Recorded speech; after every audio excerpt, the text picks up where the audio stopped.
নরওয়ের কাছে হেরে বিশ্বকাপ থেকে প্রিয় দল ব্রাজিলের বিদায়ে হতাশ ও বেদনা ভারাক্রান্ত সমর্থকেরা। খেলার শেষ বাঁশি বাজার পর ঢাকা বিশ্ববিদ্যালয়ের টিএসসিতে কান্নায় ভেঙে পড়েন অনেক দর্শক। বিশ্বকাপে ৩৬ বছর পর রাউন্ড অফ 16 থেকে বিদায় নিল 5 বারের বিশ্ব চ্যাম্পিয়নরা। আর ভাইকিংয়ের দেশ নরওয়ে যেন ব্রাজিলের সাক্ষাৎ যমদূত। পঞ্চমবারের লড়াইয়েও জয়ের মুখ দেখল না সেলেসাওরা। বিশ্বকাপের শেষ ষোলোতে নরওয়ের কাছে ২-১ গোলে হেরে এভাবেই কান্নায় ভেঙে পড়েন ব্রাজিলের অন্যতম তারকা নেইমার। শেষ ষোলো থেকে বিদায়ে আবেগ ধরে রাখতে পারেননি সেলেসাওদের অনেকেই। নেইমারকে সান্ত্বনা দিতে ছুটে যায় Vinicius junior. Brazil Norway match ঘিরে দেশজুড়ে সমর্থকদের মাঝে ছিল চরম উত্তেজনা। দুই দল এর আগে 4 বার মুখোমুখি হলেও জয় পায়নি ব্রাজিল। এবার প্রিয় দল নতুন ইতিহাস গড়বে এই আশা নিয়ে মধ্যরাত থেকেই টিএসসিতে জড়ো হন ব্রাজিল ভক্তসহ ফুটবল প্রেমীরা। রাত 2টায় খেলা শুরুর অনেক আগেই কানায় কানায় পূর্ণ হয়ে যায় টিএসসি চত্বর। বৃষ্টি উপেক্ষা করেই প্রিয় দলের পতাকা আর হলুদ জার্সি নিয়ে খেলা দেখতে বসেন সমর্থকরা।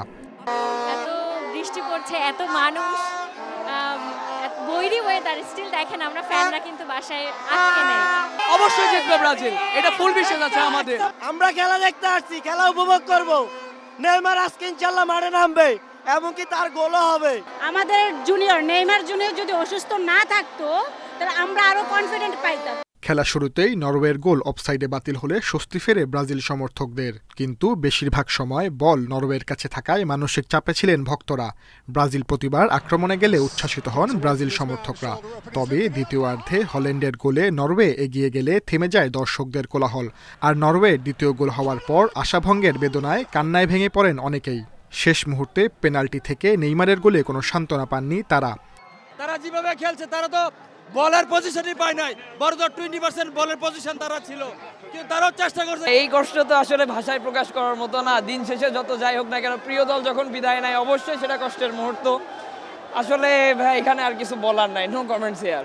ব্রাজিলের হেক্সা জয়ের স্বপ্ন এবারও অপূর্ণই রয়ে গেল। বিশ্বকাপের শিরোপা জয়ের জন্য সেলেসাও আর তার সমর্থকদের অপেক্ষা করতে হবে আরও 4 বছর। Sajjad Hossain, independent news, Dhaka.